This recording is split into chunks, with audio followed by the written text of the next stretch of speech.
Bien, hablábamos en la clase anterior de la importancia de la argumentación, que es como presentar la idea clara de lo que creemos, lo que expresamos, que tenga obviamente contextualización coherente. Y algunos hermanos participaron de la clase anterior, otros no alcanzaron a participar, pero queríamos recordar eso, la importancia de argumentar bien. Nuestra creencia, sea en cualquier tema, en los temas de unicidad, que tiene una gama de tópicos, como es el nombre de Jesús, lo que es la manifestación de Dios en carne, eh, los tipos y figuras del Señor, etcétera. Y todas las demás doctrinas sistemáticas que estudiamos a lo largo y ancho de la teología, como es la gracia, la salvación, nuevo nacimiento, la santidad, la comunión de los santos, etcétera.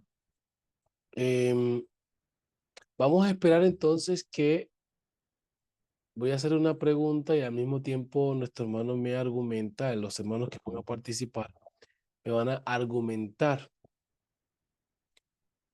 Y decía la otra vez que la importancia de definir, conocer el término o los términos que menciono y poner esos términos en contexto.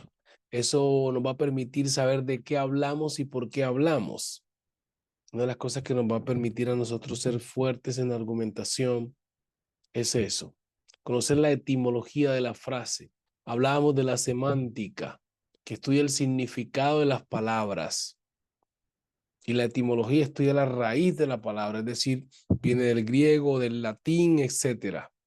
Las palabras adquieren significado de acuerdo al contexto que se aplique. Por eso es bueno hacer ese análisis sintáctico. La sintaxis estudia el orden de las palabras en un texto o párrafo. Entonces uno le hace análisis. Por ejemplo, hay un pasaje en la Biblia que dice, yo y el Padre uno somos. La gramática es el arte de hablar y escribir correctamente. Pero si aplicáramos la gramática aquí siempre, las oraciones dentro de este contexto estructural, tendría que decir el padre y yo. El padre y yo, es decir, ponerse en segunda persona. Si la persona se ubica en primera persona al hablar, yo y está siendo un poco arrogante y al mismo tiempo no se da la gramática como tal. ¿Por qué el Señor utiliza el término así? Porque el Señor en su deidad está por encima de la gramática de los idiomas. Es decir, es un ser sobrenatural. Por eso, cuando él dice yo y el Padre uno somos, los judíos expertos entienden que Jesús se está elevando a la categoría del Padre o a la categoría de Dios divino. Por eso en algunas ocasiones le decían, por ninguna de las obras buenas que te apedreamos, sino que tú siendo hombre te haces Dios. O sea que ellos comprendían que Jesús en momentos manifestaba prerrogativas divinas a la categoría del Dios creador de todas las cosas. Todos por revelación sabemos que era el mismo Dios del Antiguo Testamento.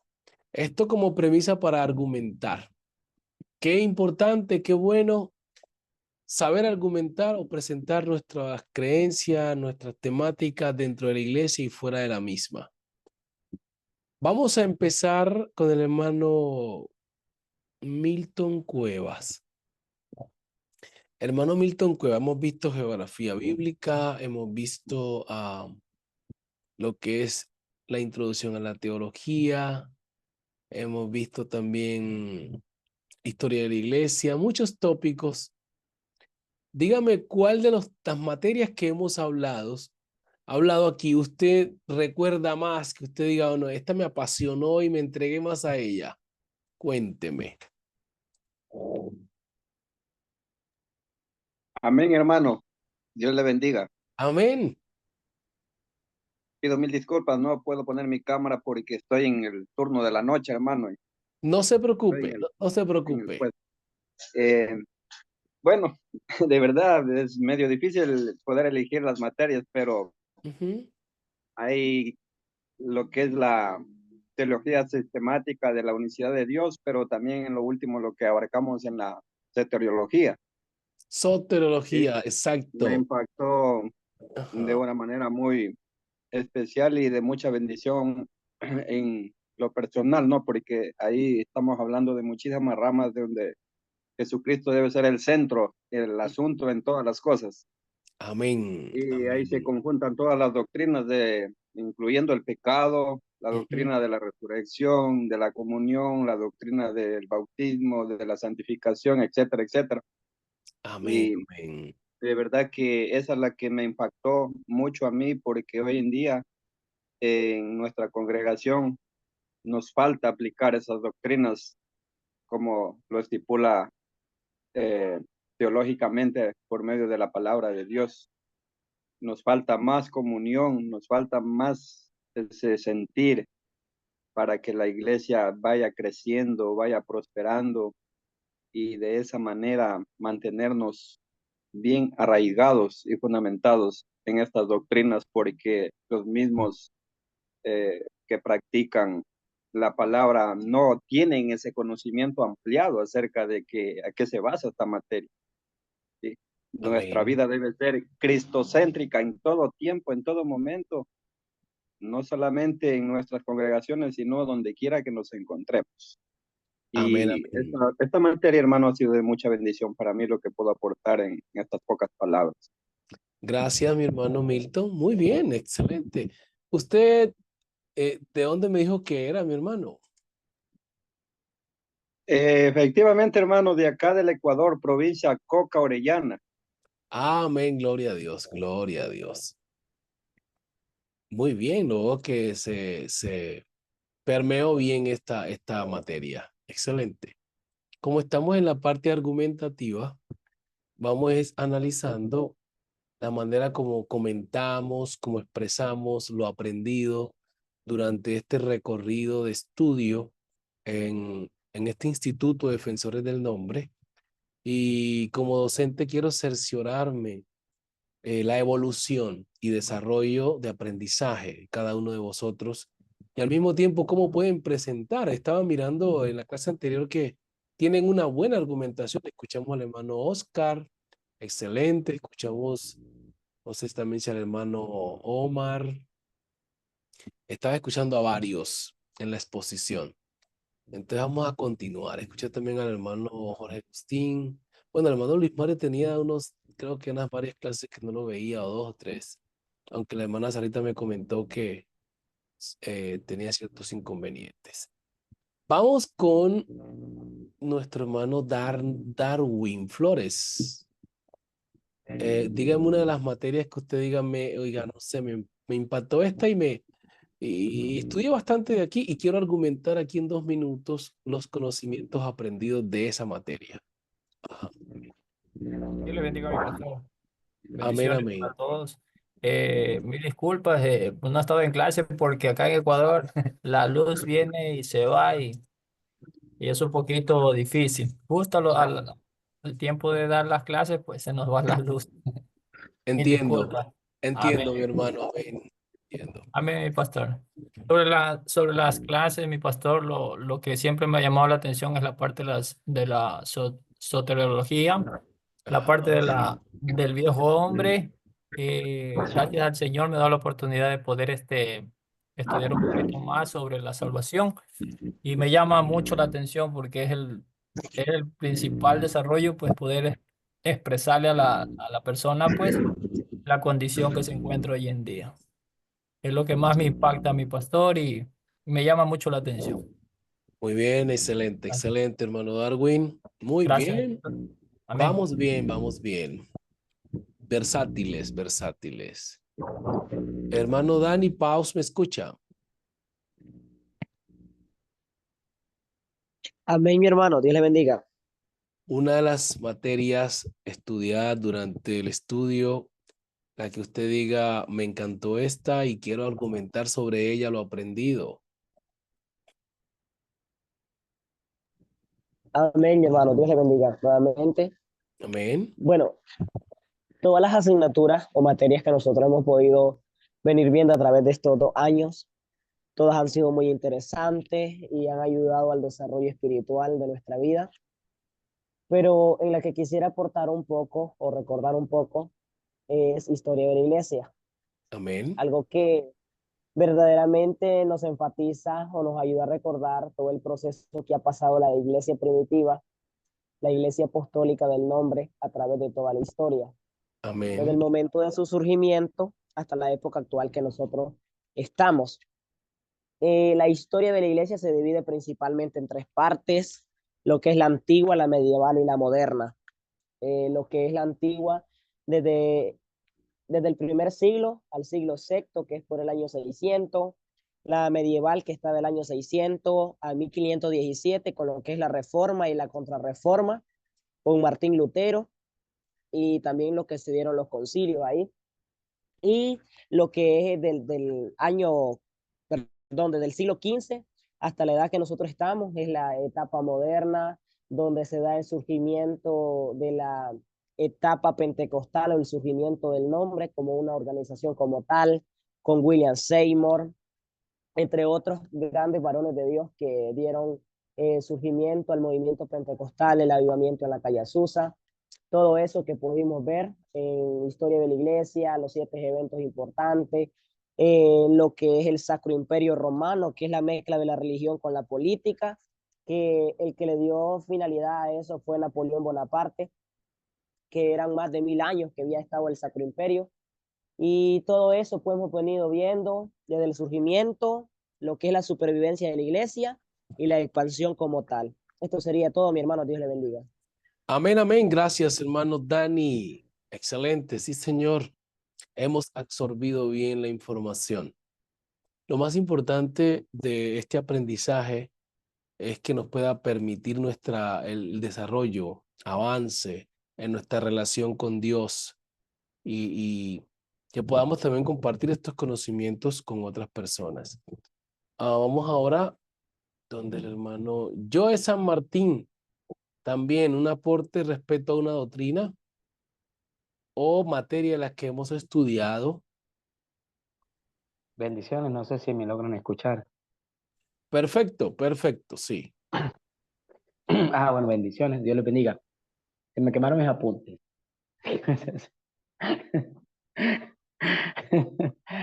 Pero sí, porque siempre escribo bastante.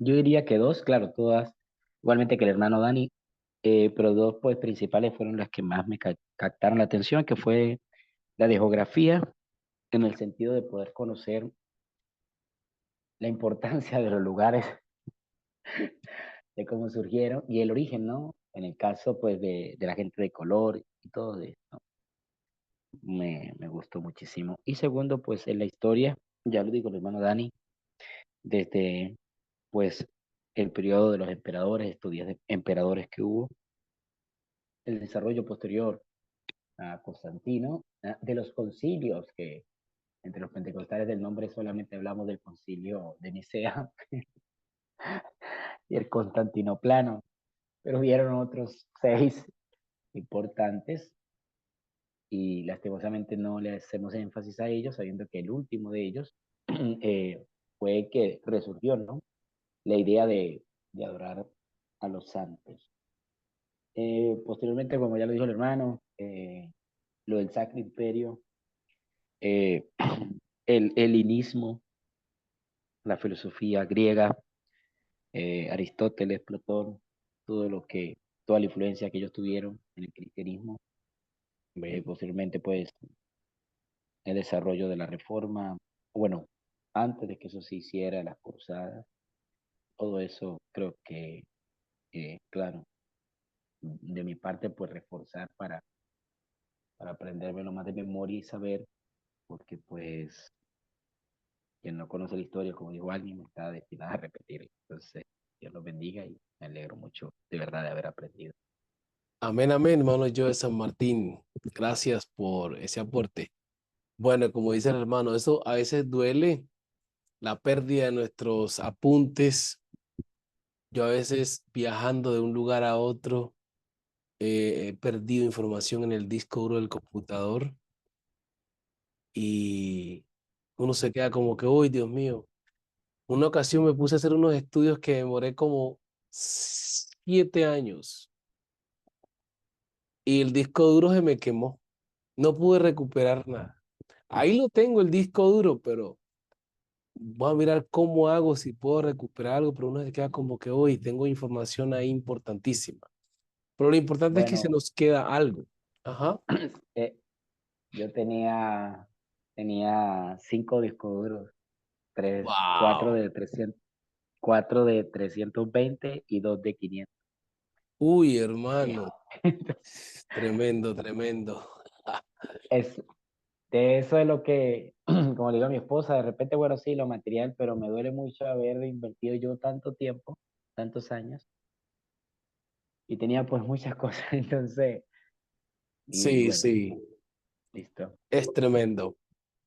Pero bueno, mi hermano, Dios va a proveer nuevos libros, gloria a Dios. Muy bien, hermanos, vamos entonces ya con esta apertura. Voy a hacer una última pregunta ahora, pero vamos a hablar de la eclesiología. Vamos a hacer una introducción simplemente, pero esta es la materia que nos continúa, eclesiología. Reitero, mis amados hermanos, lo que aprendimos aquí o aprendemos acá en esta técnica de teología es el 25%.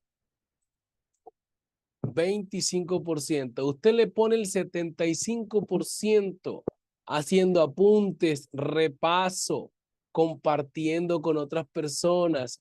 Es de la manera que usted se mantiene fluido en el conocimiento. Bien, hay una pregunta que quiero hacer que me salta a la mente y es la palabra reforma. Reforma. Hermano Reinaldo, si me escucha por ahí, creo que se está desconectando, parece la señal de él. Hermano Oscar, para usted, ¿qué significa la palabra reforma? Dios le bendiga, mi hermano, a usted y a todos. Amén, amén. Bueno, la palabra reforma es como cambiar, a lo que yo le entiendo, ¿verdad? Realmente no, como cambiar la forma de mirar algo. Sí, Porque sí es muy cierto de que cuando hablamos de los reformistas, ellos lo que no estaban de acuerdo era con algo. Entonces ellos vinieron y lo reformaron, lo cambiaron de tal manera que fuera más factible al conocimiento del ser humano que estaba lejos de la palabra de Dios. Bendiciones, mi hermano. amén, amén, amén, amén. Como habla el hermano Oscar, hermano. Parece, me gusta esta gente como hablan del instituto. Hermano Omar Méndez, también, denme un argumento ahí también respecto a esa palabrita que quisiera que la socializáramos aquí ahora. Ajá. Amén, hermano, el Señor los bendiga a todos. Amén, amén. Pues básicamente ya la misma palabra pues parece que nos da la pauta, ¿va? De qué es Ujú. una reforma, reformar, actualizar, cambiar algo, innovar. eh, bueno, los sistemas digitales, hoy a cada rato nos dicen actualizar esto, actualizar lo otro, actualizar esto. Entonces, por ahí va la reforma, es cosa de estar actualizando, modificando, mejorando. Amén. Ahí Amén. es. Así es. Gracias, mi hermano. Hermano Luis Mario, con usted la última y sintetizamos. Reforma o reformar. Bueno, Dios le bendiga, querido pastor, apreciados Amén, hermanos. amén. Tan reunidos en la pantalla virtual. Amén. Bueno, una definición corta sería de la reforma es un proceso de modificación. Sí, Señor. Amén. Así es. Bien, yo creo, con los aportes que ustedes han dado, que como personas que ya estamos a un nivel educativo quizás más avanzado que el creyente común. Cuando decimos creyente común, suena como un poco despectivo el término, pero si se hace con ética, diríamos el creyente normal. El creyente normal que va al culto y dice, soy salvo porque me bauticé y persevero, sabiendo que hay más cosas. Por eso felicitamos al pastor que le abre las puertas a su iglesia, a los creyentes, los feligreses, a que se capaciten. Jesucristo es el máximo ejemplo de formación educativa porque él quería que sus discípulos aprendieran. Y es la única manera de duplicarse uno, educando a la iglesia, educando a los creyentes. Hay líderes que privan a sus creyentes de eso. Entonces tenemos un creyente que su nivel de fe casi es muy intuitivo. Intuitivo como que creo porque la Biblia lo dice. Pero ese la Biblia lo dice, es bueno analizar y escudriñar por qué. Con lo que están diciendo ahora en la internet, gente que lo dice así rápidamente, mira que la Biblia Reina Valera no hay que leerla porque tiene no sé cuántos errores. Entonces ese creyente desprevenido que no ha estudiado esa área, al escuchar eso, su fe puede ser atrofiada o afectada. ¿Cómo así que no puedo leer la Biblia si la he leído por tanto tiempo? Entonces no puede digerir bien esa información que quizás no fue bien dirigida. Entonces el conocimiento lo que le va a permitir al creyente es la tranquilidad y la depuración de la información que escucha y mantenerse en calma. Amén. El hermano Reinaldo me levanta la mano. Que el Señor les bendiga a todos. Dios les guarde. Amén. Les pido disculpas porque tenía problemas de conexión y estaba entrando y saliendo por la situación del internet aquí donde estoy ubicado. Ok, Pero hermano. quería dar mi aporte respecto a lo que acaba de decir el hermano Maximiliano y considero que los que hemos estado un tiempo en la iglesia nos hemos dado cuenta de los espacios de aprendizaje en los que la iglesia ha permitido al creyente normal, no solamente al pastorado y a las esposas de pastores, porque antes se centralizaba muchísimo eso, en que el que debía asistir a un instituto bíblico era exclusivamente el pastor y la esposa del pastor, ¿cierto? Y Ujú. el creyente de banca, como lo llamamos normalmente nosotros aquí en Colombia, no tenía ese acceso a esa educación, a ese sistema de aprendizaje. Y la iglesia, en el caso particular, por ejemplo, de la iglesia donde asisto, que la iglesia Pentecostal Unida, ha venido avanzando en ese tema y abriendo esos espacios del Instituto Bíblico. Inclusive tenemos Instituto Bíblico virtual para las personas que no pueden trasladarse a los diferentes lugares. Eso me ha parecido a mí importantísimo, imprescindible, y la iglesia ha tenido un crecimiento en cuanto no solamente el conocimiento, sino en cuanto a doctrina y afianzamiento de todas las doctrinas, de tal forma que eso ha permitido que el cuerpo de Cristo se cimente mucho más, mucho mejor en todo esto. Yo recuerdo en mis años anteriores cómo siendo un adolescente, nosotros conocemos a los pastores bomba, a los que predican Ujú. y mueven la gente a través de las emociones y uno veía que se calificaba la predicación por cuántas personas pasaban al altar, Y así básicamente. es, O sea, así es. si veía yo 10 personas, más o menos, 20 personas, uy, ya estuvo mejor, 30 personas en el altar, eso significa que la unción. Ahora no, la iglesia con todo este crecimiento, y eso me parece espectacular, gracias al Señor por todo eso. Ahora hay pastores que se dedican solamente a la enseñanza, calmada, fluida, tranquila, y uno tiene la capacidad de escucharlo porque es mucho más difícil preparar una enseñanza que exponer una predicación.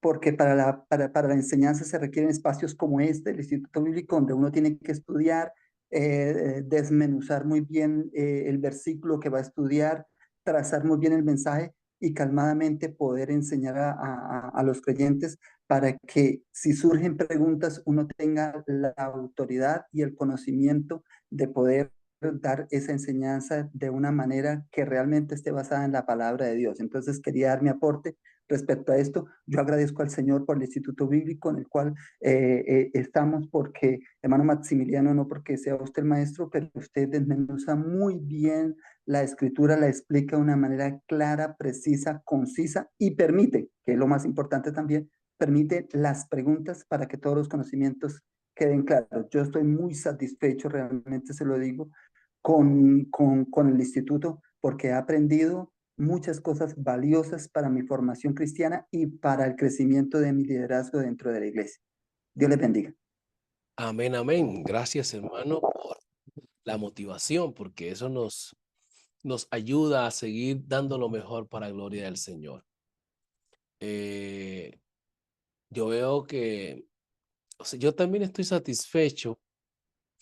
Yo trabajo con una hermana, ahora no está ahí, la hermana Carolina, que es la que nos pone los links y todo eso. Ahí está también el hermano Juan Carlos, que no lo conozco físicamente, pero está ahí también trabajando conmigo.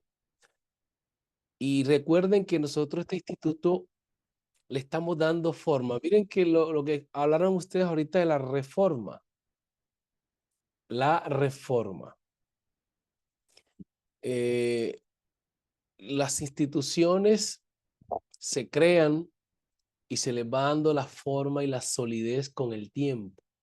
Por eso les agradezco a ustedes la paciencia que han tenido, porque nos hemos quedado en algunos manuales que tengo que entregar, no sé, pero me ha tocado hacer el papel de docente y al mismo tiempo de la estructuración de los manuales. Fíjese que ha salido el chat GPT.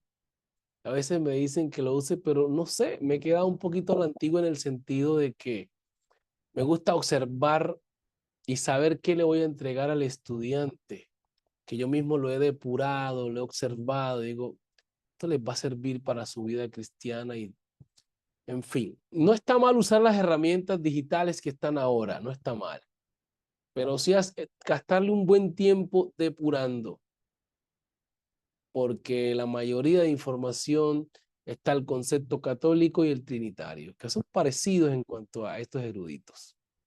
Entonces decían en un momento que algunos pastores que se graduaban en el Instituto Bautista salían con cosas raras, obviamente, porque eran educados allí y a veces tomaban ese tipo de interpretaciones desde una visión prácticamente trinitaria, porque ellos explican muy bien la palabra del Señor, pero cuando usted tiene una concepción de que es Padre, Hijo y Espíritu Santo, casi ve esas tres personas como ya la mencionan en toda la Biblia. Y ahí hay un problema en la exégesis.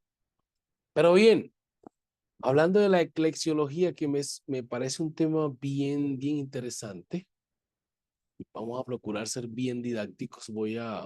Hablando de la reforma, antes de pasar, es que debemos cada día irnos reformando.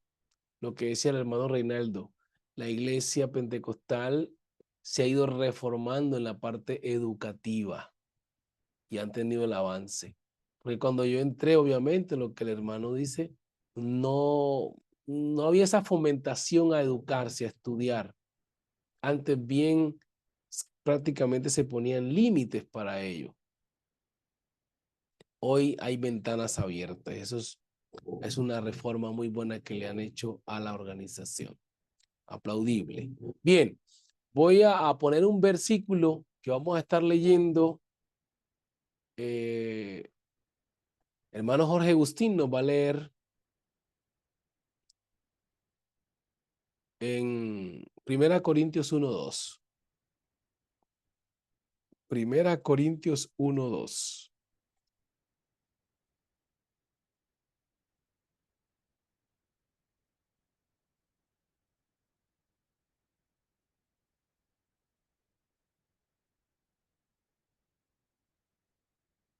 Ujú. Dígame, hermanos, ¿sí me Primera escuchan? Corintios. Sí, hermano, yo lo escucho muy bien.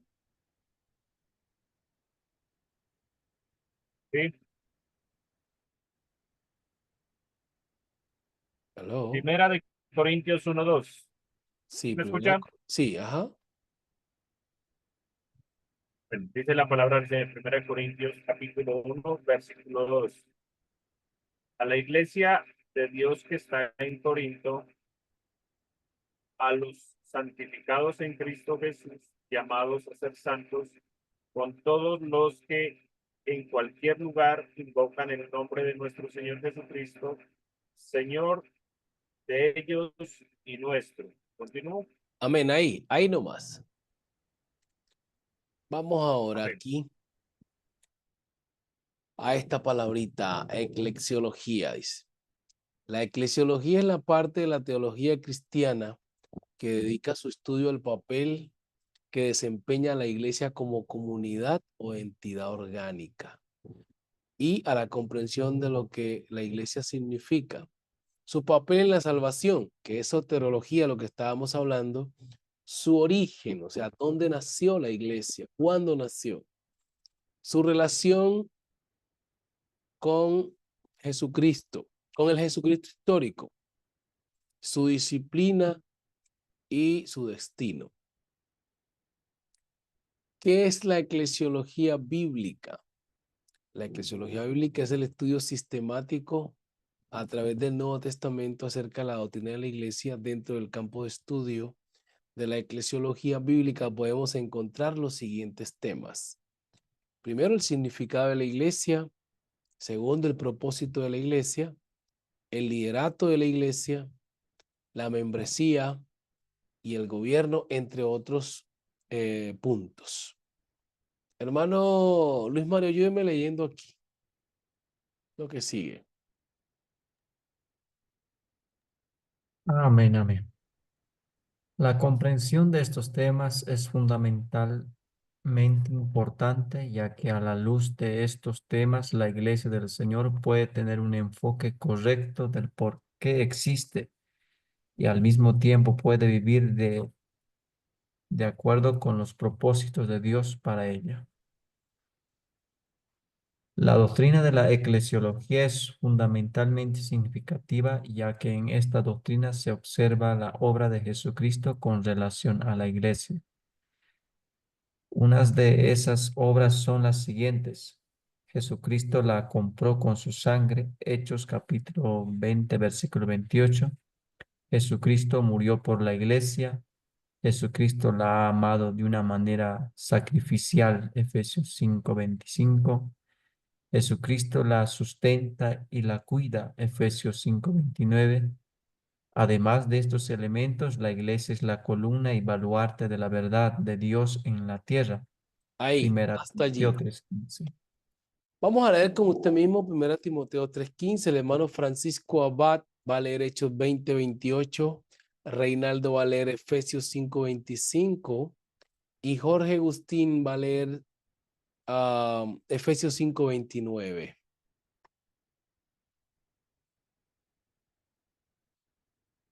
Empecemos con los primeros versos. 1 Timoteo 3:15. ¿Quién le tocó?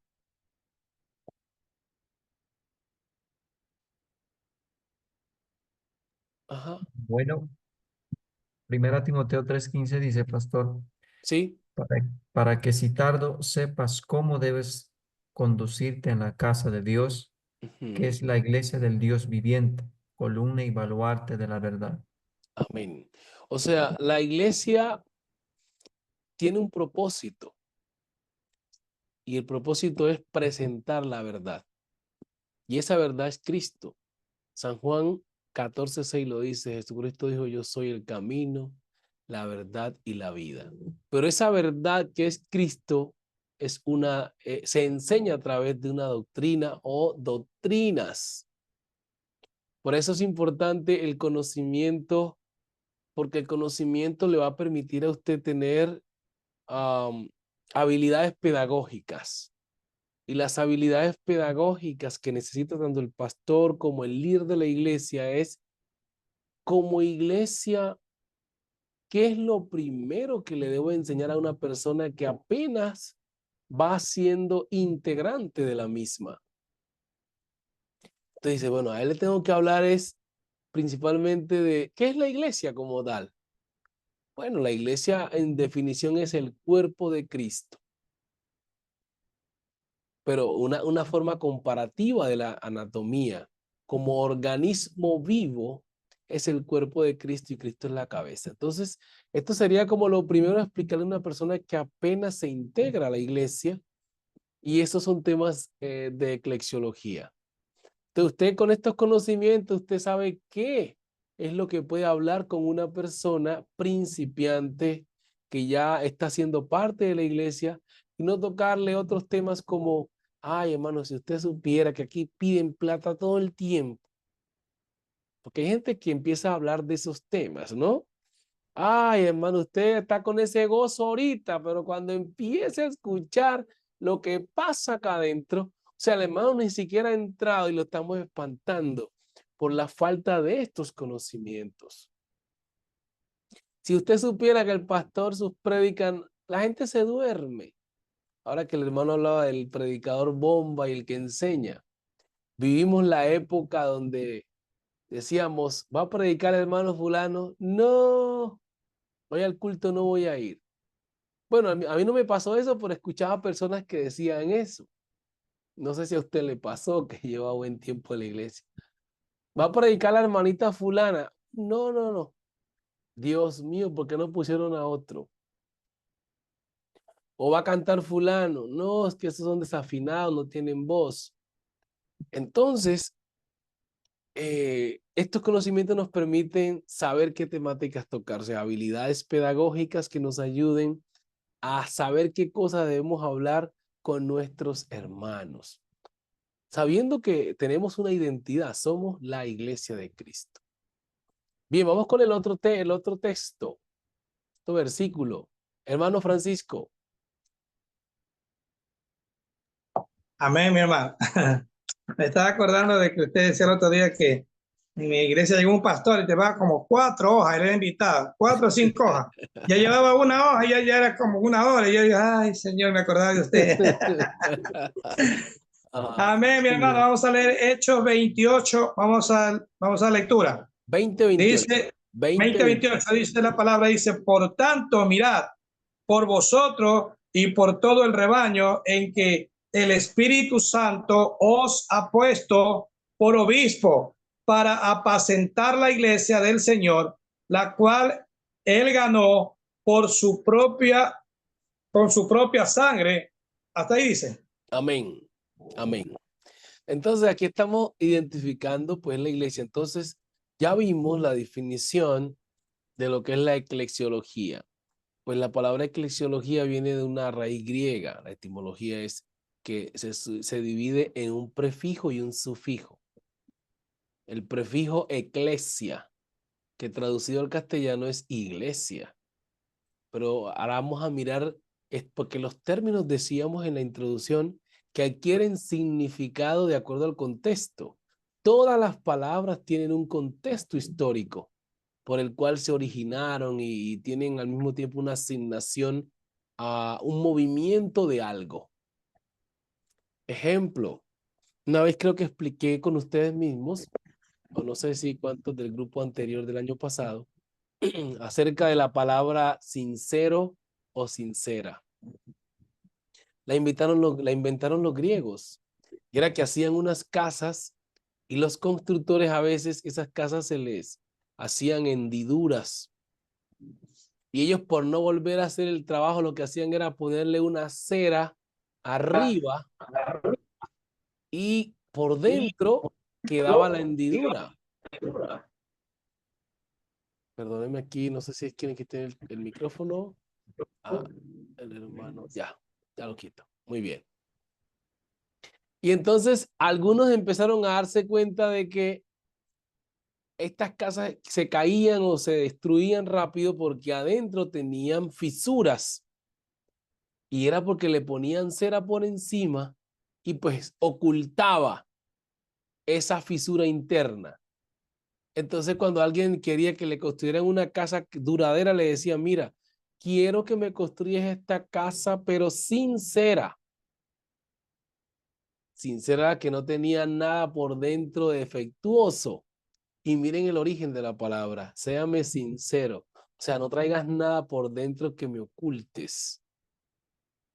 Entonces, las palabras tienen su contexto histórico en su origen. Y eso requiere lo que es etimología, estudiar la raíz de la frase, dónde se originó, de dónde viene y por qué. Por eso decimos del griego, del latín o del inglés y así sucesivamente. Eclesia. Entonces, logía también es griego, que viene de la palabra logos o logía, estudio o tratado. Entonces, eclesiología es el estudio de la iglesia en todas sus características, como cómo está estructurada, su orden jerárquico, los que la componen, la función de la iglesia, el propósito de la iglesia, y así sucesivamente. Ahora bien, Pablo manda este mensaje a Timoteo y le dice que la iglesia es columna y baluarte de la verdad. En otras palabras, tiene la responsabilidad de predicar la verdad. Pero nadie pudiera predicar la verdad si no conoce esta verdad. Nadie podría ser elocuente si no tiene las habilidades lingüísticas también para comunicar esta verdad que es Cristo.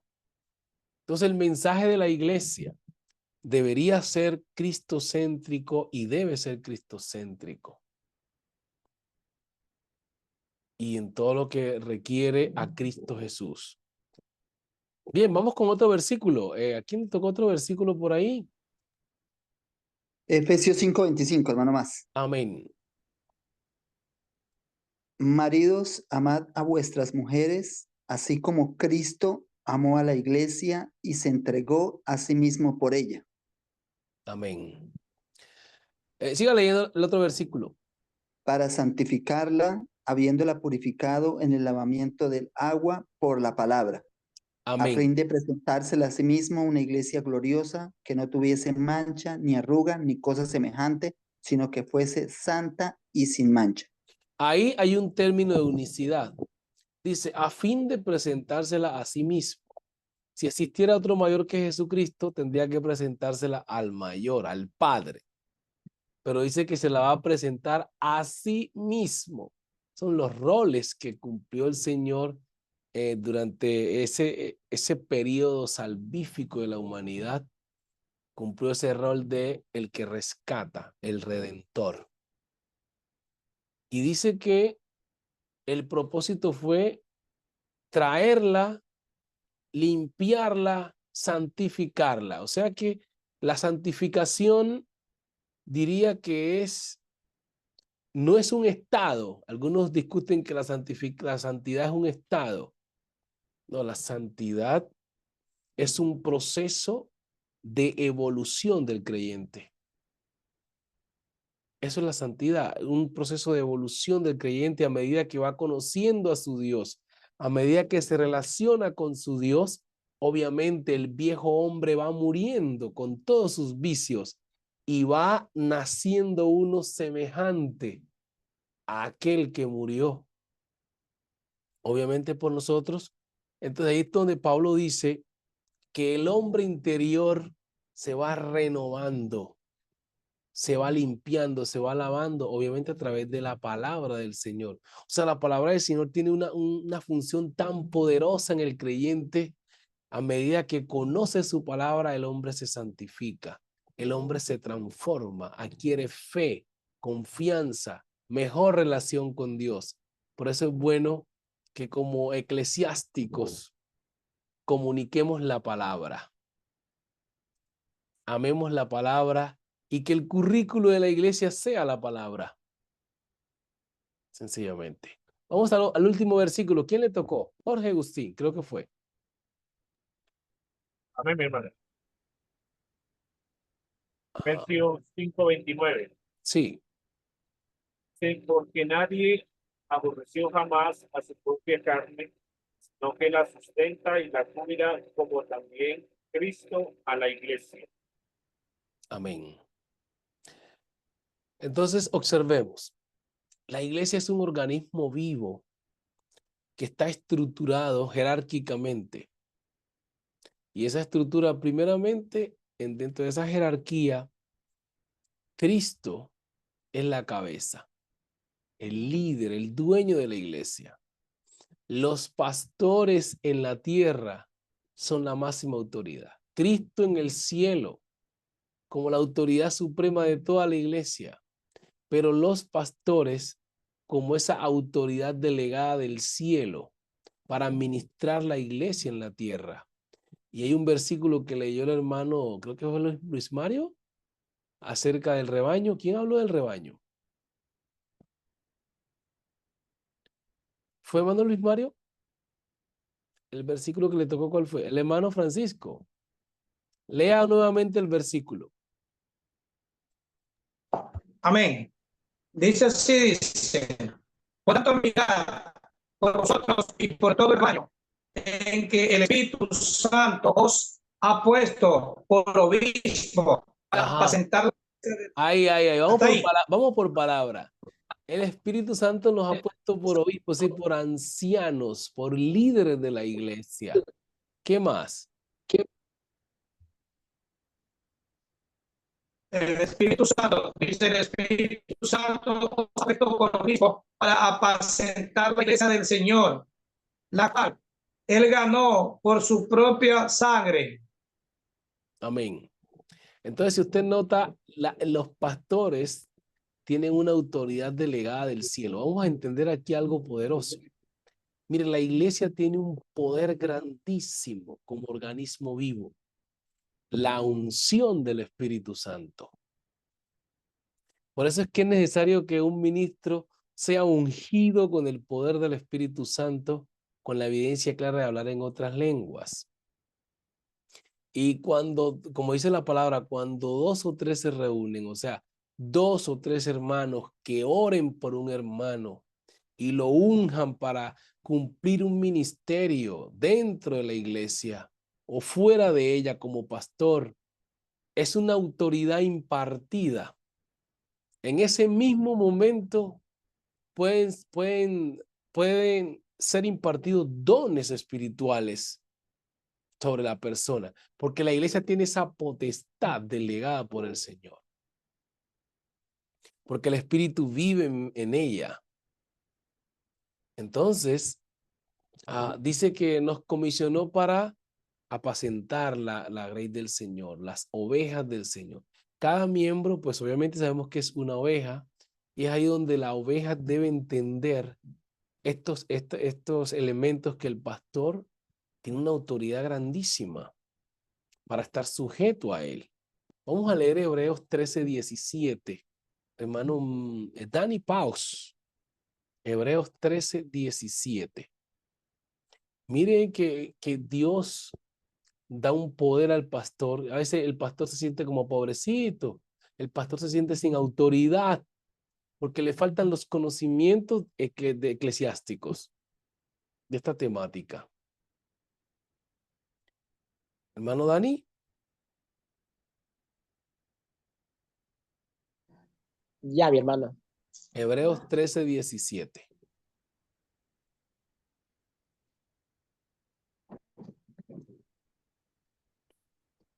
Dice así en el nombre de Jesús. Obedeced a vuestros pastores y sujetados a ellos, porque ellos velan por vuestras almas, como quienes han de dar cuenta, para que lo hagan con alegría y no quejándose, porque esto no es provechoso. Amén. Entonces, miren que un pastor tiene una autoridad delegada de parte de Dios. Pero como hablamos que la iglesia del Señor en la tierra también tiene una estructura. Tiene una estructura. Y Pablo le está diciendo, perdón, el escritor de Lucas, perdón, de los Hechos, dice que el Señor nos llamó para que fuéramos ancianos, líderes de la iglesia. No. Ujú. Hablamos de políticas de, de una empresa, está la política de los deberes del creyente y del pastor. Le escuché un poco ahí entrecortado, repítame. De la conformación de una empresa tiene políticas, ¿no? Sí, sí, sí, correcto. Y aquí está la política, como decir, de los deberes del creyente hacia el pastor. Exactamente, exactamente. Mire que hay una cosa que no se enseña y es responsabilidades y deberes dentro de la iglesia. O sea, el creyente y el pastor. Todos dos tienen responsabilidades y deberes. Todos. Entonces, hay que ubicar en contexto. Y cuando el creyente entiende esto, no tiene problema con el pastor, ni el pastor tiene problema con la oveja. Hay una iglesia sana. A veces la iglesia no está sana. ¿Por qué? Porque a veces se carecen de los conocimientos. Y al carecer de los conocimientos, se desacatan las órdenes. Y de alguna manera, pues, hay irrespetos. Y dentro de esos irrespetos se dan a veces las disciplinas. Yo digo que la disciplina no se puede dar rápido, sin antes no haber una amonestación por una o dos veces. Hay ministros que, bueno, respetamos, pero de inmediato, un irrespeto de una disciplina, 6 meses. No, o sea, una amonestación para que la persona entienda que ese pastor es misericordioso. Y la Biblia también nos enseña a hacer eso. Ser misericordioso. ¿Cómo dice la bienaventuranza? La bienaventuranza dice que los misericordiosos verán a Dios. Sí, que el que practica la misericordia. O sea, hombre, esto era merecedor de castigo, pero voy a amonestarlo mejor. Lo voy a amonestar y la próxima, bueno, 2 veces. La tercera ya, tu disciplina. Es la autoridad. Pero los deberes del pastor son el cuidado pastoral, la asistencia pastoral, la impartición de conocimientos a ese feligreso creyente u oveja. Son las responsabilidades del pastor. Ahora, eso, y al mismo tiempo, la oveja tiene unos deberes. El deber es sujetarse. Su deber es aportar a la obra del Señor y a ese ministerio. Alcanzarán misericordia, mi hermano. Alcanzarán misericordia, imagínense. Amén. ¿Sí ve? Entonces, cuando usted es misericordioso, también le muestran la misericordia. Entonces, mire que cuando uno está orando, que el Señor lo perdone por algo, y usted ha sido misericordioso, la misericordia de Dios se manifiesta para con usted y para conmigo. Entonces, ahí es esa perlita importante. Dicen que hay pastores que son cuchillas. ¿Escuchas esa palabra? Uy, ese pastor es cuchilla, dice la gente. Y sabe que la gente dice, yo quiero un pastor de eso. ¿Escuchas que la gente dice eso? Yo quiero es un pastor de eso, que sea cuchilla, que apriete. Bueno, está bien, no está mal. Pero si usted, Machetero, ¿sabes? bueno, dice machetero. Pero fíjese que si usted empieza a mirar el molde de Jesucristo en su ministerio, Jesucristo era amoroso, piadoso. Y yo creo que casi nadie, pues poquitos imitan ese ministerio, ¿no? Mire, una de las cosas que impactó, y creo que hasta me impactó mucho fue, y no lo digo por nada, que todos han sido, yo soy fanático en el buen sentido de la palabra de Álvaro Torres, Reinel Galvis, pero llegó este hermano Campuzano y él tiene un mensaje de misericordia y impacta ese mensaje, ¿sabía eso? Tiene un mensaje de amor, un mensaje de oportunidad. Y el pastor se ha hecho como que influyente porque es como la característica de ese hombre. Pero ¿saben por qué él predica así? Porque él sabe que el Señor le dio una segunda oportunidad. Hermano, el mensaje de uno adquiere tanto poder cuando ha alcanzado misericordia. Ah, no. Ajá. Entonces sí he escuchado el testimonio de él cuando él era pastor, pero o sea, no tenía como decir, creo que, no recuerdo muy bien si ya era pastor o estaba todavía como líder, algo así de iglesia. Ujú. Pero alguien lo sujetó como así, lo agradió, se puede decir. Ajá. Y él dijo, le pidió a Dios que lo ayude a hacer, llegar a estar donde está, Ujú. pero para hacer las cosas bien, no así en el sentido como a él se las hicieron. Entonces, mire, que eso viene desde mucho tiempo atrás. Y Dios Amén, se lo amén. Amén. Sí, Señor. Entonces, mire, de acuerdo a su mensaje, es como está su corazón. De acuerdo a su mensaje, es como está su corazón. Una iglesia, estamos hablando de la iglesia, de eclesiología. La iglesia tiene un mensaje, tiene una enseñanza. Mire, la iglesia se va transformando al modelo de la predicación del pastor. ¿Sabían eso? La iglesia se va transformando al modelo de la predicación del pastor. O sea, que tiene una responsabilidad grande tanto el pastor como los que predican. O sea, por eso el pastor tiene que tener su grupo de predicadores. Si los hermanos no entienden la visión que lleva el pastor, entonces él predica un mensaje y los hermanos predican otro. Hay gente que dice, no, es que yo predico lo que Dios me ponga y todo eso. Está bien, pero si ustedes revisan el mensaje de los apóstoles al principio, casi todo era el mismo. Y estaban llenos del Espíritu Santo. Casi el mensaje siempre era el mismo. Jesucristo murió y resucitó por tus pecados. Arrepiéntete. Jesucristo murió y resucitó por tus pecados y viene por nosotros. Arrepiéntete. Vaya revisando bien las prédicas de ellos. ¿Cómo será, hermano, que Ajá. iglesias trinitarias predica el líder, los pastores se sujetan a esa predicación? Ajá. Ajá. Exacto, llevan como una didáctica. Entonces, ¿qué pasa? Si usted desea que la iglesia sea sujeta a su pastor o que sea amante de la iglesia, de congregarse, debe hacer una serie de temas de qué es el culto, qué es la iglesia, por qué es importante congregarse, los beneficios de congregarse, los beneficios de tener un pastor. ¿Qué pasa si no tienes un pastor? Entonces, esa serie de temas va a dejar una información muy clara en el creyente de qué es un pastor, qué es la iglesia y por qué es que va a la iglesia. Entonces, un creyente que se está formando sólido. Esa es la responsabilidad de la iglesia como cuerpo, empezando desde los líderes que son pastores. Hermano Luis Mario.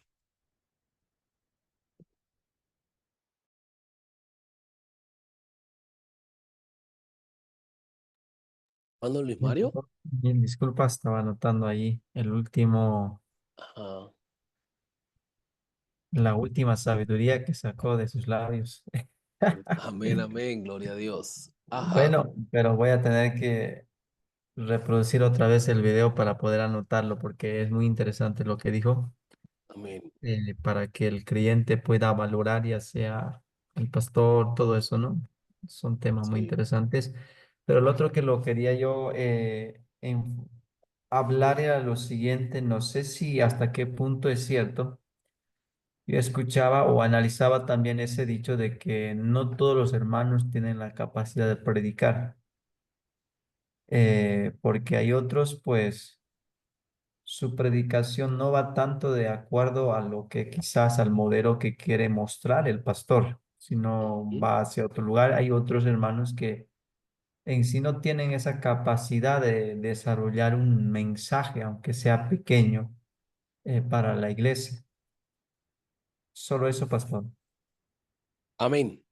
Amén. Gracias, hermano, por su aporte. Bien, aquí estoy dando solamente perlitas porque yo creo que la mayoría son líderes, algunos pastores, y es que a veces uno batalla mucho y hasta se desespera cuando tiene la iglesia y tiene 5 o 10 miembros. Yo he pasado por ahí. 5, o la iglesia le sube de miembro y luego le baja de miembro. ¿Le ha pasado? Llegaron como 10, después se fueron esos 10 y hay que comenzar de nuevo. Uno debe analizar para no psicológicamente no maltratarse uno, porque lo primero que la gente empieza a decir cuando alguien se va a la iglesia es culpa del pastor o la esposa del pastor. La gente dice eso. Me fui a esa iglesia porque la esposa del pastor ni saluda a la gente. Es creída. O cuando no, que el pastor se mantiene muy aislado y todo esto. Siempre se busca un culpable, ¿no? Entonces la predicación mía últimamente es enfocar a la gente a Jesús. Enfocar a la gente a Jesús. ¿Por qué sigue a Jesús? Porque Jesús habló de me siguen por la comida que les doy. Si el pastor es carismático y es buena gente, como decimos en Colombia, cuando predique un mensaje muy serio, van a decir, ve, el pastor como que está enojado.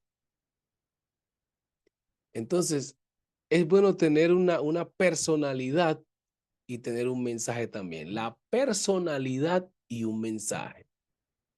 Hay gente que en su personalidad le gustan las cosas, como decimos, bien hechas y con seriedad. Otros no. Escuché de un pastor que decían que, uy, Dios mío, un hermano contaba hasta hoy que hasta hoy a veces tienen problemas hasta psicológicos, hermano, porque hay pastores que han sido bien duros, pero quizás porque no tuvieron una formación o la formación de ellos fue así. Pero hoy nos hemos dado cuenta de que no es que hay que poner pañitos de agua tibia, pero sí hay que tener mucho cuidado con la manera con que doy el mensaje a los creyentes, porque no todos tienen la misma capacidad. Dice Pablo que hay hermanos que son más frágiles que otros. Entonces, por esa razón, el mensaje debe tener como sus dos caras. Tener una parte bien fuerte y la otra parte dócil para que el hermano que es más maduro recibe la palabra como venga. Y el que no es tan maduro también, la palabra vino suave para el otro lado. Esto ya depende de la personalidad del pastor. Bien, vamos a ir avanzando entonces. Vamos a compartir la pantalla.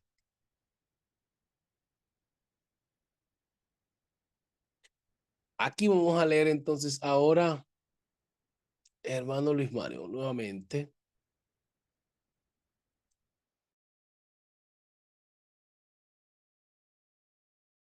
Bueno, continuamos, pastor. Definición de la iglesia. La palabra iglesia proviene de la palabra griega eclesia. Este término puede significar cualquier asamblea o congregación, no necesariamente en el ámbito religioso como se observa en Hechos 7:38, 19:32. Otros afirman que la palabra iglesia se usaba en un contexto político, no haciendo referencia a personas, sino a una reunión. En otras palabras, a las personas no se les consideraba una eclesía cuando no estaban formalmente reunidas. Hechos capítulo 2, versículo 42. La iglesia como cuerpo de Cristo. No obstante, en los libros del Hermano, dejémoslo hasta ahí. Vamos a definirlo de acá arriba primero. Gracias. Hermano Reinaldo, si está en línea, 7:38 de Hechos, 19:32. Con el hermano Milton, ¿puede leer? Milton sí puede leer. Amén, hermano, para proceder con la lectura. Bien, y el hermano Joe San Martín si me ayuda con Hechos 2:42 cuando lo diga. Vamos a leer con el hermano Milton.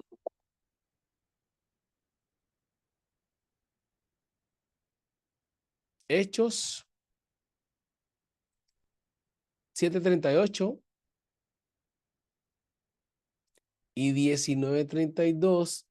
Creo que mencioné a otro hermano. 19:32, ¿quién lo va a leer? Hermano Oscar. De Hechos 19:32.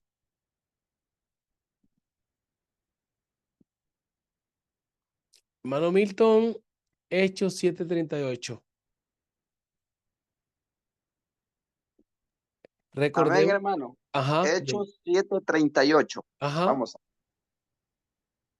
Este es aquel que estuvo en la congregación en el desierto con el ángel que le hablaba en el monte Sinaí y con nuestros padres y el que recibió palabras de vida para darnos. Amén. Aquí viene lo que es el contexto etimológico, lo que decíamos, que las palabras tienen un origen y significado en el contexto histórico. El concepto iglesia desde el Antiguo Testamento o los griegos no era aplicado necesariamente a un contexto religioso, sino que era como una asamblea. En los contextos políticos era una asamblea. Y podrían llamarle en ese momento eclesía. Vamos a la eclesía, no era la iglesia, vamos a la asamblea. Esto para que entendamos, ¿no? Ahí estuvieron en la iglesia o en la eclesía. No, estuvieron en un congreso, en una reunión donde se tocaron temas sociales de algún modo. Y ahora fue aplicado en el Nuevo Testamento ese término para la palabra iglesia. Recuerden que iglesia es la traducción castellana, ¿no? Porque en el griego sigue siendo eclesía. Era la reunión de los primeros cristianos, que no se llamaban cristianos. No se llamaban cristianos porque lo llamaron cristianos fue como una manera de decir, de burlarse de ellos, como los cristos pequeñitos, los seguidores de Cristo burlándose. Bueno, pero era como la reunión de los que siguen a Jesús, de los revolucionarios, los que no siguen a los fariseos. La asamblea, están en asamblea, por ejemplo. Están en asamblea. Leamos Hechos con el hermano Milton. 19:32. ¿Quién fue el que, así, quién fue el que leyó ahorita? Amén, hermano. Procedo con Hechos 19:32. Unos gritaban una cosa y otros otra cosa, porque la concurrencia estaba confusa y la mayor parte ni sabía por qué se había reunido. Esto pasa como en la política. ¿Se dan cuenta en las políticas? Hay gente que sale a marchar y no sabe ni siquiera por qué marcha. ¿Sí ve? Entonces ahí están en una asamblea, están en una eclesía. Están ahí como debatiendo. Algunos no saben ni por qué están ahí, pero están reunidos. Entonces, en ese contexto, la palabra era precisamente reunión o asamblea. Estamos en la asamblea. Incluso el mismo término se lleva para la reunión de pastores y decimos, vamos a la asamblea de pastores, una reunión, a una eclesía. Ajá, Me acordé de unas palabras por ahí de alguien. ajá. Si se reúne, no, es que al final van a dar refrigerio. ¿Cómo dijo? Al final van a dar refrigerio. Ah, bueno. Alguien me habló ahorita del texto que habla de Moisés. ¿Quién fue que lo leyó? que era el 7:32 de Hechos. Amén, hermano, yo le leí ese texto. Vuélvalo a leer. Ok. 7:30.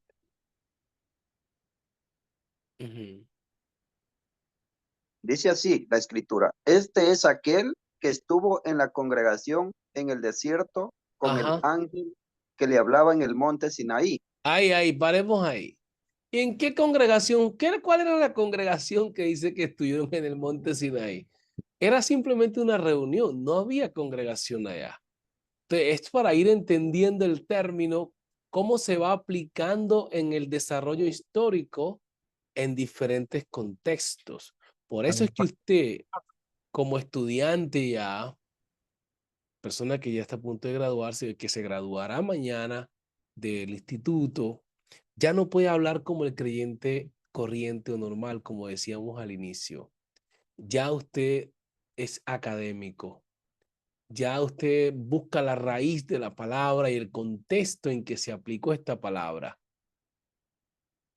Hermano, es que vamos para la iglesia. Oye, no, voy para la asamblea. ¿A cuál asamblea, hermano? Pues a la iglesia. Ah, ¿y usted por qué le dice que asamblea? Pues que la iglesia es una asamblea. Y no son 4 paredes. El versículo lo está diciendo. Se reunió allá y Dios estuvo ahí. Pero no habían 4 paredes. Cuando usted se reúne, mire, yo vi hermanos recibiendo el Espíritu Santo, que nos reuníamos a hacer devocionales en una casa y el Espíritu Santo se manifestaba y hermanos recibían el Espíritu Santo. Hablando de 20 años atrás. Se ha perdido muchas cosas porque cuando llega a la iglesia, uno quería más y más de Dios. Entonces terminaba el culto y no íbamos a hacer otro culto en la casa de un hermano. Y hubieron hermanos que recibieron el Espíritu Santo en los devocionales en casas. Una cosa impresionante, que había como esa hambre. Hoy como que ha ido como menguando todo ese buen ambiente.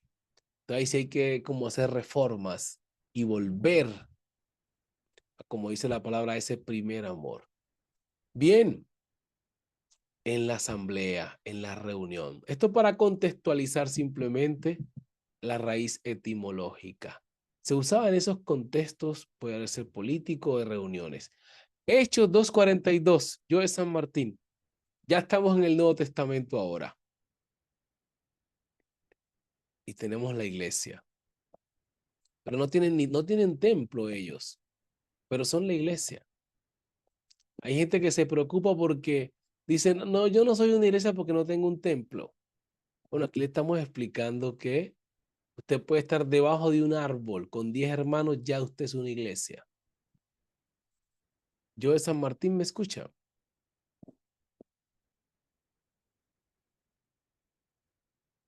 Lina, bienvenida. Vamos a leer entonces con la hermana Lina. Leamos ese versículo, Hechos 2:42. Amén, Dios les bendiga. Amén, amén. ¿Dónde lo busco, por favor? Ok, entonces, número 1, la iglesia tiene la responsabilidad de educar a sus feligreses en el significado de lo que es iglesia desde su contexto histórico. Usted mismo como creyente debe tener el concepto claro de lo que es la iglesia dentro del término eclesiología, su raíz etimológica, su explicación, el significado desde los contextos antiguos y hasta el Nuevo Testamento. Vamos ahora entonces a escuchar a nuestra hermana Lina. Hechos 2:40. Amén. Hechos 2:42. Sí. Y perseveraban en la doctrina de los apóstoles, en la comunión unos con otros, en el partimiento del pan y en la oración. Amén.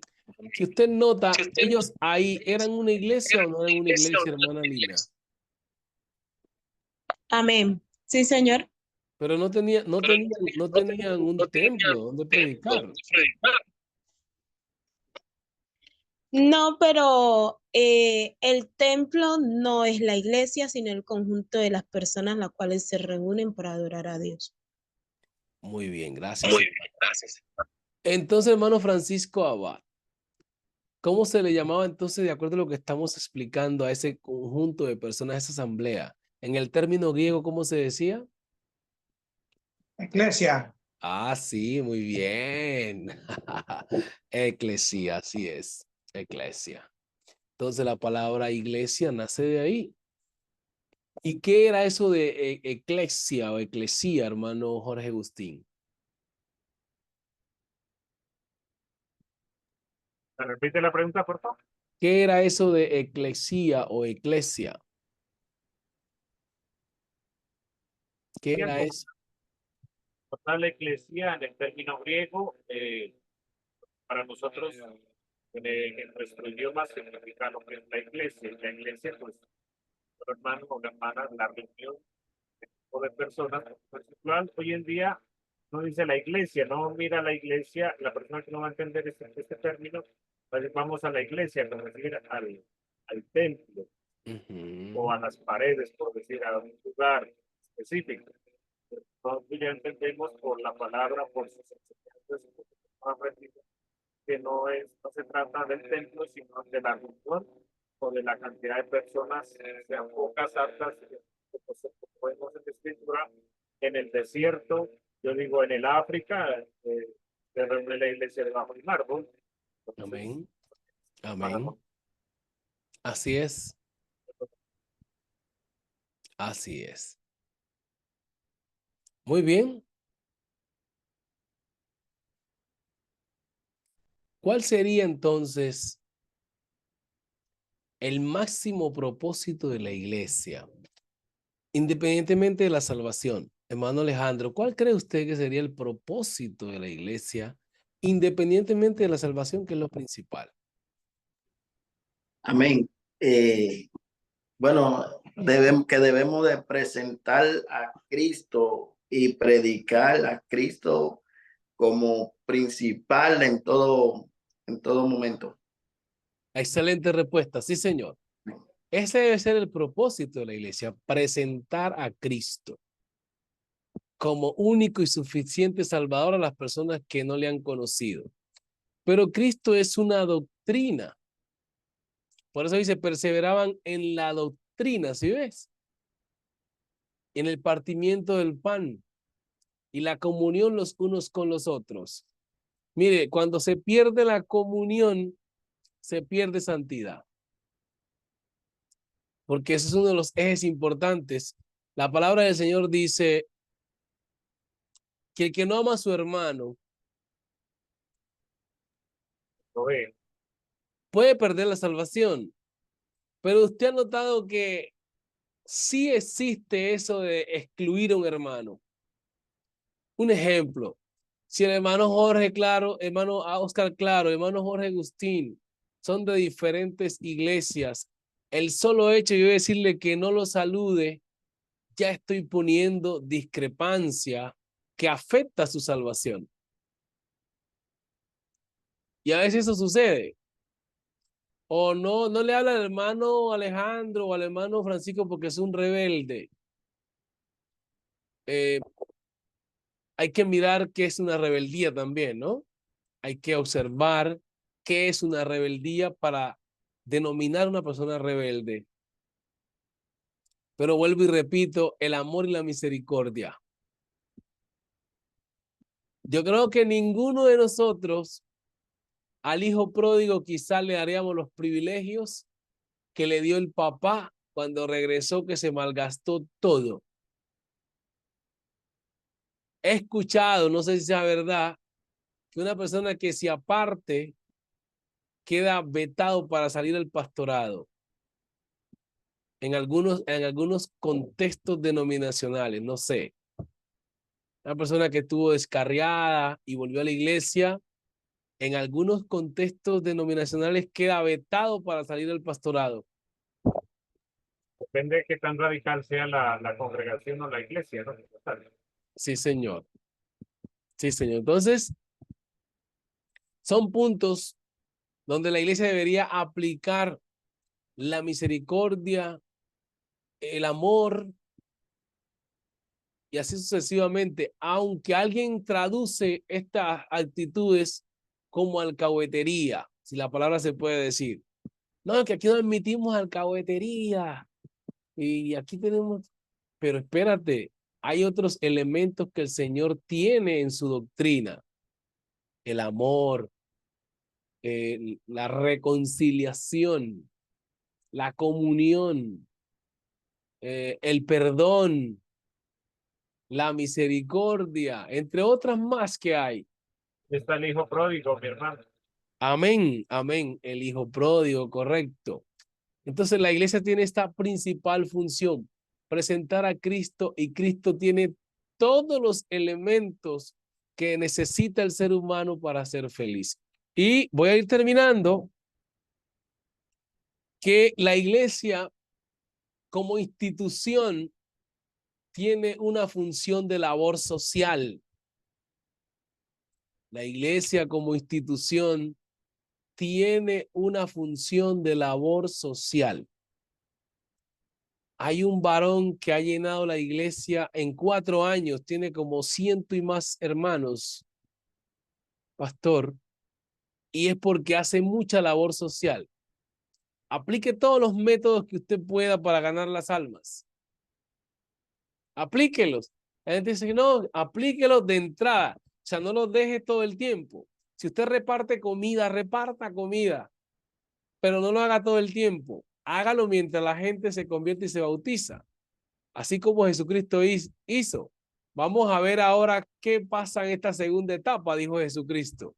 El que no deje papá, mamá, hermano por causa del evangelio, pues no puede seguirme. Y ahí la gente dice, pero no, eso es muy duro. Pero Jesús los había traído ¿con qué? Con comida, con milagros, con perdón, con muchas cosas. Entonces, uy, este profeta, este líder, sí, mejor dicho. Apretando el tornillo, ¿no? Bueno, exactamente. Van entrando, bueno, como usted venga, véngase. Aquí hay comidita, aquí hay esto, aquí hay hasta platica, mire, tenga aquí, pague ahí la renta. Pero Jesús dijo, no se acostumbre. Ya viene ahora sí la parte de la solidez cristiana. Este evangelio es así, así, así. Uy, no me había explicado eso, pastor. Sí, usted aquí lo van a calumniar, ¿verdad? Usted aquí le va a pasar esto, esto y esto. Y es ahí donde se va a dar cuenta si realmente usted está aquí por el Señor o por qué lo que usted está en la iglesia del Señor. Entonces ya viene lo que es la explicación de la formación en la madurez cristiana. Entonces la iglesia tiene esta función, educar a los creyentes, y lo último que mencioné, como institución, tiene una función de labor social que es la transformación del tejido, ayudar, perdón, en la transformación del tejido social. ¿Cómo ayuda? Con la predicación de la palabra, en cárceles, hospitales y diferentes tipos de ayuda de acuerdo a los materiales que tiene la iglesia. Si en mi iglesia hay un médico, hago una jornada de salud gratuita. Y eso es labor social.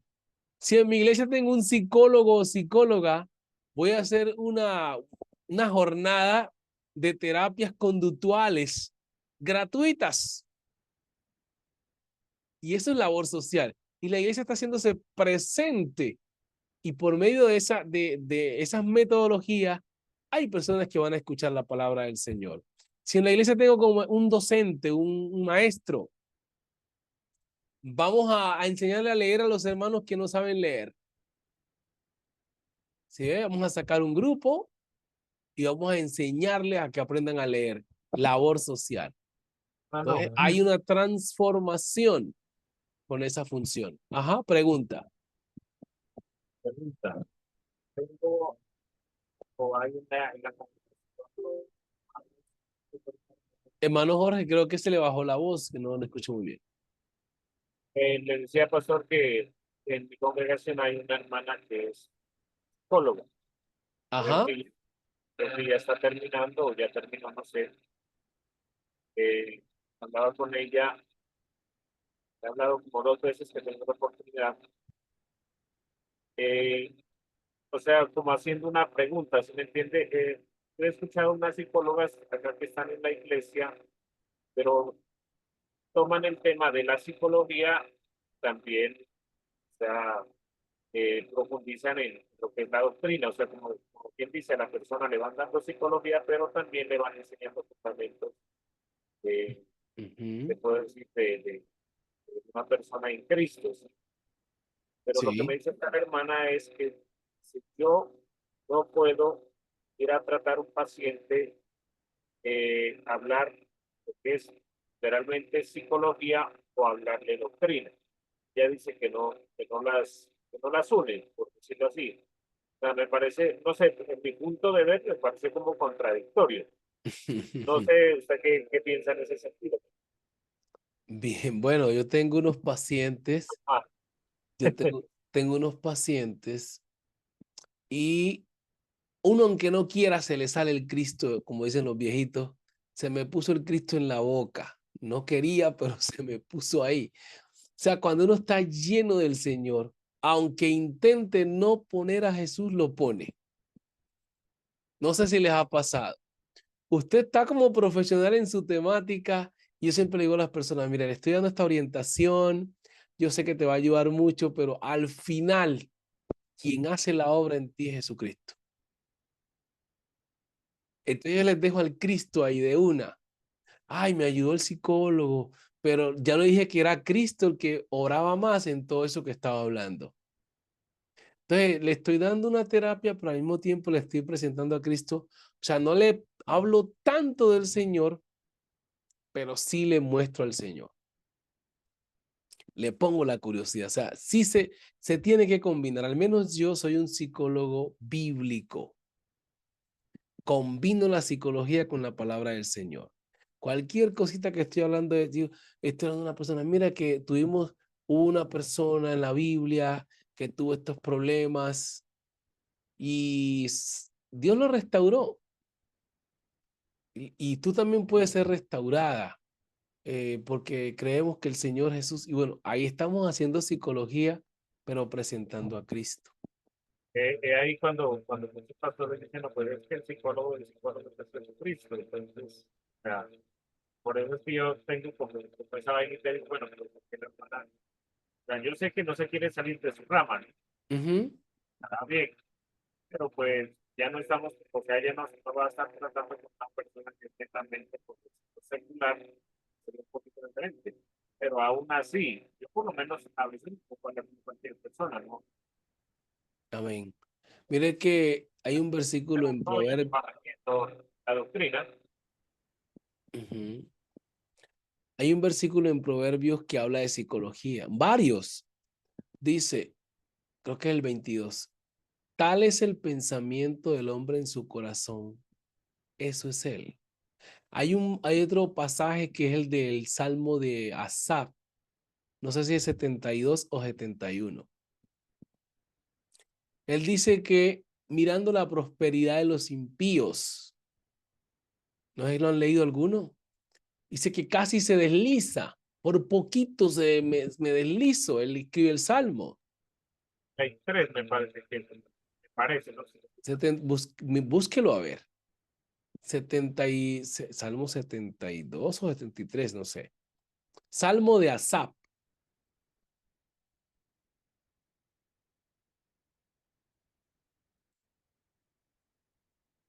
¿Cuál es? ¿72 o 73? Él empezó a tener problemas con la prosperidad de sus vecinos, de sus amigos que no buscaban a Dios, que eran impíos. Y les iba muy bien, pero él estaba yendo mal. No sé si le ha pasado a usted eso. Pastor. 73, versículo 3. Léalo. Amén.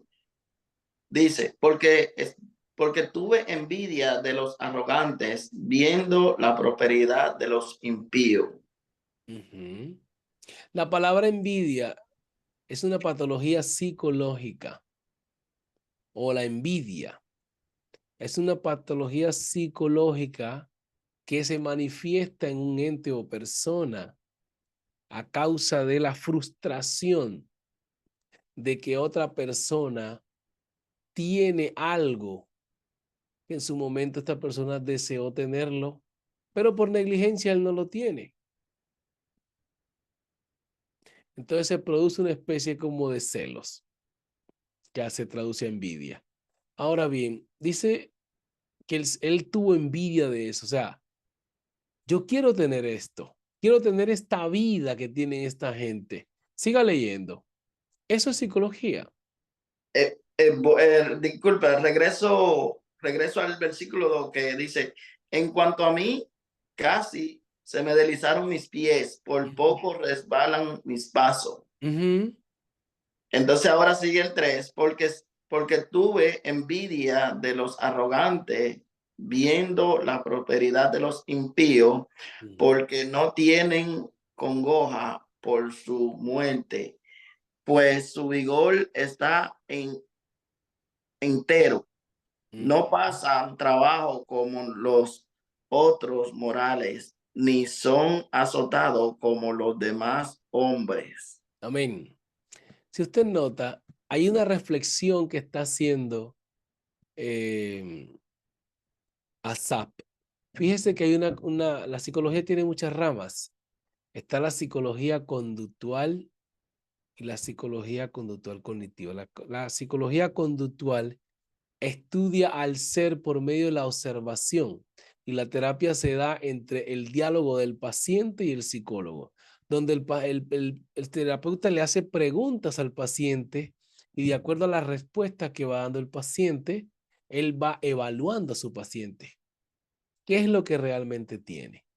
Entonces, si nosotros le hacemos un test psicológico a Asaph, el panorama es que Asaph es un creyente de la iglesia como usted y como yo, que anda en santidad, se guarda para el Señor, no hace negocios torcidos y le está yendo mal que ni para la ofrenda tiene. No consigue ni empleo. Cuando monta un negocio le va mal, pero anda bien con Dios. Y a propósito, como le va mal en los negocios, los hermanos empiezan a decir que está en pecado. ¿Te das cuenta? Pero el vecino de al lado tiene una tienda que la comenzó quizás con una arroba de arroz y ahora tiene un granero en un año. Uy, hermano, eso es duro. Eso es duro. Y a propósito le vienen a poner le vienen a proponer un viajecito, decimos en Colombia, un viajecito. No sé cómo digan en otros países, ¿no? Un viajecito es como algo de contrabando, de droga. Y ahí ya la vida le va a cambiar. Entonces dice el salmista, casi que me voy, casi que me monto en el coyote, casi que me meto en el sumergible. Y en otros lados dicen, casi que me meto al cuento porque me van a pagar 10 millones. Mucha reflexión pudiéramos hacer de Asaph ahí. O no sé, estuve a punto de agarrar lo ajeno también. Ajá. Amén, hermano. Yo quisiera aportar algo Bien puede, hermano. de lo que hemos estado tratando en esta noche. Amén. Hablando acerca de la misericordia Amén. de Dios. O sea, uno pues entiende lo que es la misericordia de Dios, pero hay veces que la misericordia de Dios trae una corrección. Un Sí. ejemplo es, miremos Judá y miremos Habacuc. Ajá. Habacuc le pedía al Señor que el Señor viera la iniquidad del pueblo y que tratara con ellos. Ujú. Y cuando el Señor viene y le dice, voy a tratar con ellos, él ya no estaba de acuerdo porque le dice, ¿cómo Señor? ¿Cómo Señor? Usted que los va está bien que trate con ellos, pero los va a tratar con un chilillo peor porque estos son más mundanos que ellos. ¿Y cómo es que usted ahora el chilillo que les va a dar va a ser peor Entonces, hermano, muchas veces la misericordia de Dios realmente trae cierta disciplina para mejorarnos. Amén. Quiero decirle, hermano, que una vez vino un personaje, un pastor, que había caído en adulterio. Ujú, Y bueno, yo quise usar la misericordia ujú, y le di la oportunidad. Tanto que le di hasta que predicara. ujú.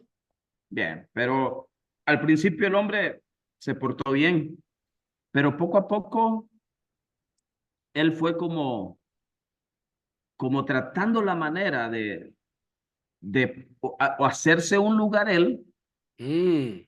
y tratar de quitarme a mí, ¿va? Ay, Y me dice un día, pastor, Dios mío. yo quiero decirle, me dice, de que yo predico mejor que usted. Ah, Vea, entonces sí, tremendo. y vengo yo y le digo, hermano, mire, sí, está bien, yo lo acepto, le digo yo, pero cada uno Dios le da su don. Amén. Y usted tiene ese don, que bueno, entonces, pero vea cómo son las cosas. O sea, Dios es misericordioso y Amén. clemente, pero Amén. Dios también va a meterse en el momento que realmente alguien se está saliendo de control. Y es Sí, que el señor. pastor, quiera o no, hermano, tiene la autoridad de parte de Dios Sí, señor. Sí, en sí. esa cobertura. Sí, Un día sí. me dice este varón, fíjese, hermano, que yo tengo una enseñanza de 7 días. Mm. Y entonces le digo yo, hermano, démosle. Yo le doy en todo, Mucha dele misericordia, eso es mucha toda la misericordia. semana, le digo yo, déselo. Pero vea, yo quiero contarle lo que hace Dios. Y comenzó el primer día y vi un poquito a los hermanos algo disconforme. El segundo día me reclamaron. Mm. El tercer día, hermano, que él estaba dando la enseñanza, se levantaron todos y todos iban para afuera. Señor Jesús. Tanto es que él pudo ver que yo me paré y le dije, hermano, por favor, terminemos de escucharlo. Wow. Y los hermanos se regresaron y se sentaron y lo terminaron de escuchar. Y fue la última vez que él estuvo ahí. Lo que yo quiero decirle, lo que hace Dios.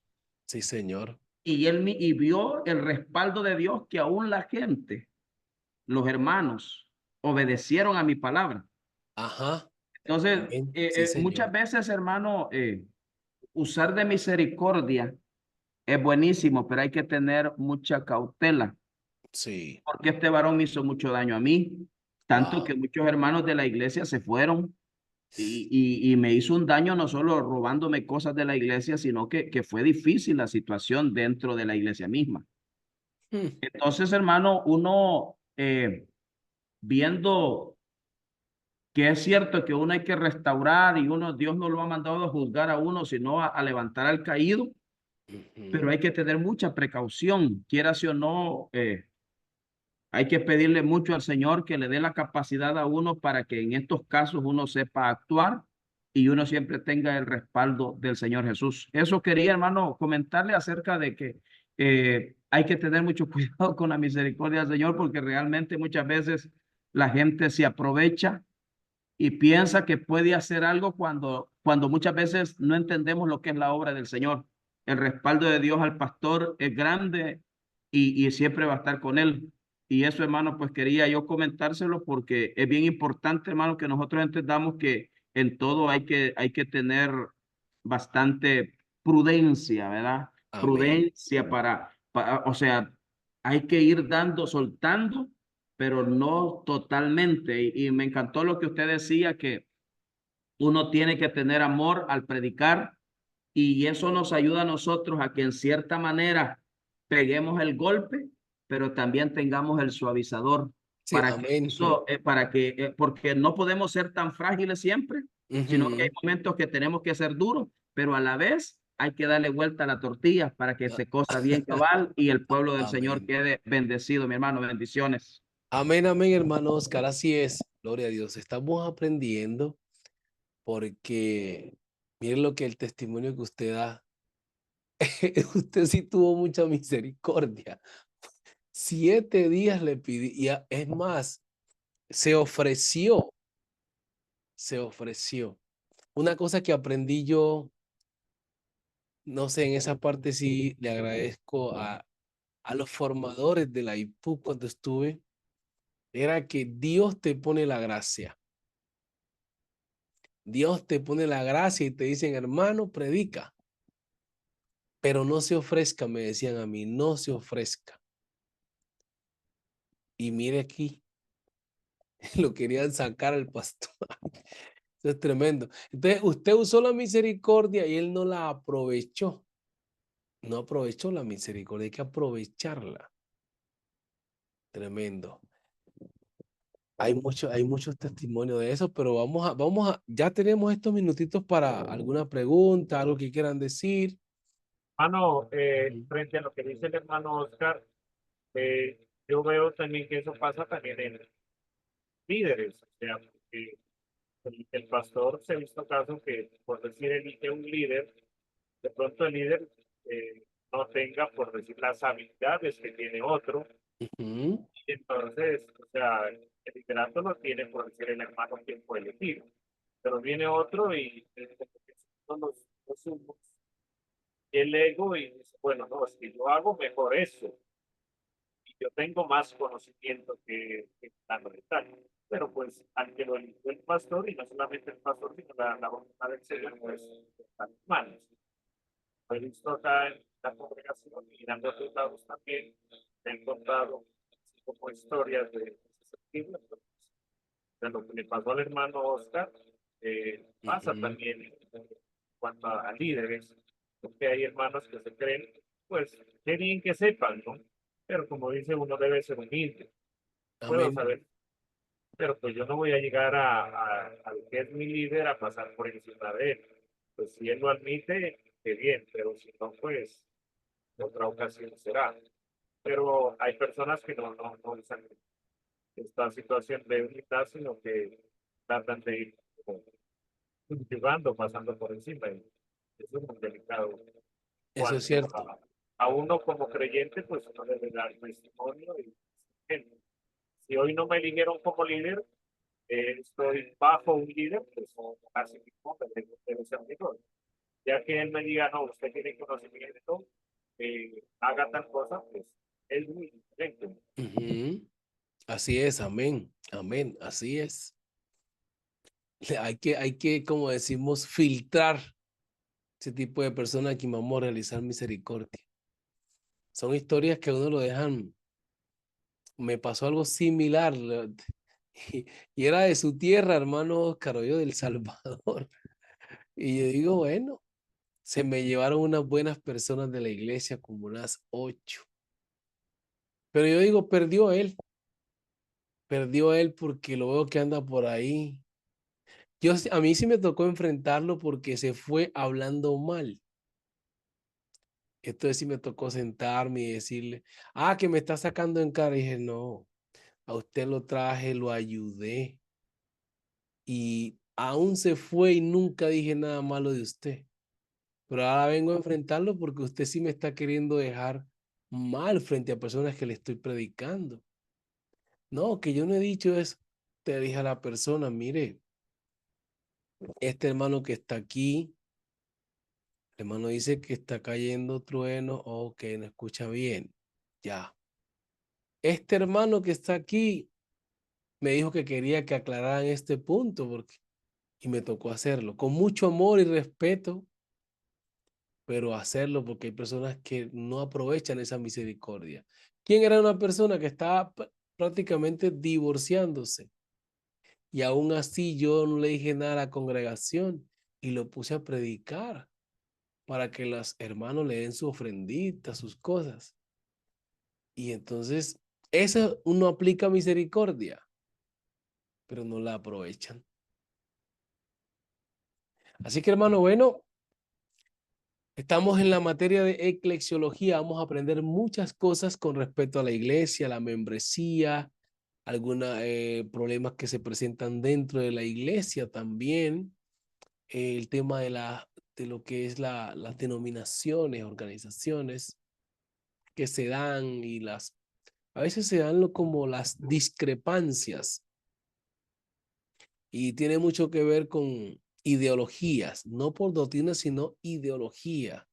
se dan las separaciones, incluso divisiones también se dan. Y antes de terminar la materia, voy a tocar un tópico de por qué se da una división en la iglesia, tanto en la iglesia como a nivel de organización. Hay unos factores por el cual se dan las divisiones. Y si los que están al frente no abren los ojos bien y observan el porqué de las cosas, se siguen dando las fragmentaciones de la iglesia, tanto dentro, o sea, localmente, como a nivel organizacional. Entonces, esta materia de eclesiología queda apenas para un líder, para un pastor o un presbítero, le va a ayudar muchísimo. Así que, mis hermanos, ha sido un placer compartir esta noche con ustedes. Solo una Sigamos. preguntita, hermano. Amén. Oí que usted dijo que íbamos a llegar hasta el 15 y después íbamos a la segunda semana de enero. ¿Todavía tenemos clase la próxima semana? Hoy tenemos 15, ya no, ya retomamos entonces el 15 de enero. Ok, hermano, solo para estar ahí pendiente siempre. Bendiciones. Amén. Gracias, hermano, por acordarme, porque hoy me preguntó también otra persona que si era el 20 o 15. Vamos a tener este espacio para que los hermanos estén con sus familias, se dediquen pues ya más. Y también a repasar mucho, porque voy a hacer mucho el tema de exposición oral, para ir mirando cómo hemos avanzado, cómo hemos crecido. Puede usted ir revisando todas las materias que hemos visto para que al menos maneje una temática explicativa. Dios me les bendiga grandemente y que pasen feliz noche. Amén, mi pastor. Felices Amén, vacaciones. hermano, pastor. Dios les bendiga a todos, hermanos. Amén, amén. Amén, amén. Dios les bendiga a todos. Bendiciones. Feliciten al hermano Juan Carlos por el grupo que cumplió años. Amén, amén. Amén, hermano. Amén, bueno, Vamos a felicitar, bendiciones. bendiciones a todos y la pasen bien con su familia y nos miramos el próximo año con ayuda del Señor. Amén, amén. Amén. Amén. Dios les bendiga, mis hermanos. Hermana Elisa. Amén, amén, hermana Lina. ¿Cómo están por allá? Gracias a Dios. Péguenme una llamadita ahora, por favor. Bueno, listo. Bueno, Dios le bendiga.